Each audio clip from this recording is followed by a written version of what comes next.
$1.2 million চাকরি মানে বছরে 10 কোটি টাকা আর মাসে প্রায় 84 লক্ষ টাকা। শুধুমাত্র আপনার কাজ হলো এই লাইট হাউসকে পাহারা দেওয়া।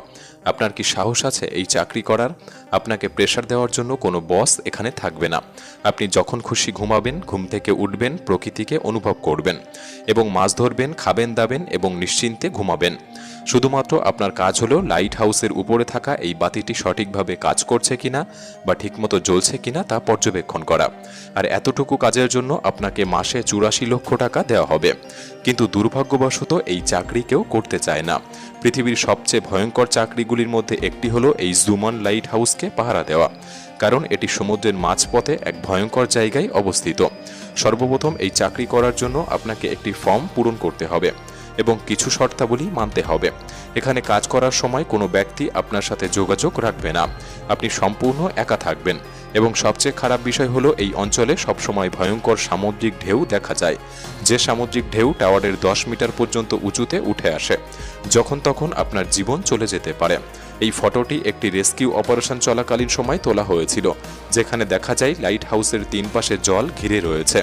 যদি পুরোটা জল থাকতো হয়তো পাহারাদারকে বাঁচানো যেত না। এত কিছুর পরও আপনার কি সত্যি সাহস আছে এই চাকরির ফর্ম ফিল আপ করার? তাহলে আসুন এই লাইট হাউস সম্পর্কে আরও গভীরভাবে জেনে নেওয়া যাক। ভিডিওটি অনেক ইন্টারেস্টিং হতে চলেছে, তাই সম্পূর্ণ দেখার অনুরোধ রইল। লাইট হাউসের এই অদ্ভুত আর ভয়ঙ্কর চাকরি দেখে হয়তো আপনি বুঝতে পেরেছেন কেন তারা শুধুমাত্র পাহারা দেওয়ার জন্য এত টাকা দিতে রাজি। কিন্তু আপনার মনে কি একটিবারের জন্য প্রশ্ন আসেনি এই লাইট হাউস কেন তৈরি হয়েছিল আর কেনই বা গুরুত্বপূর্ণ এই লাইট হাউস সবসময় জ্বলতেই হবে? এর কারণ জানতে হলে আমাদের ইতিহাসের পাতা উল্টাতে হবে। যখন লাইট হাউসের জন্ম হয়, আমরা কথা বলছি প্রাচীন বিশ্বের, যখন দূরবর্তী কোনো জায়গায় যেতে হলে না ছিল কোনো শর্টকাট রাস্তা, না ছিল গাড়ি, তাই দূরবর্তী জায়গার জন্য জলপথ ছিল একমাত্র শর্টকাট উপায়। সেই সময়কার এক ক্যাপ্টেন মার্সিয়াস, ইনি ছিলেন একজন খুব পারদর্শী নাবিক, যিনি তার জীবনে খুব ভয়ঙ্কর সাগর পার করেছিলেন। সেই সময় বেশিরভাগ জাহাজ কাঠের তৈরি হতো।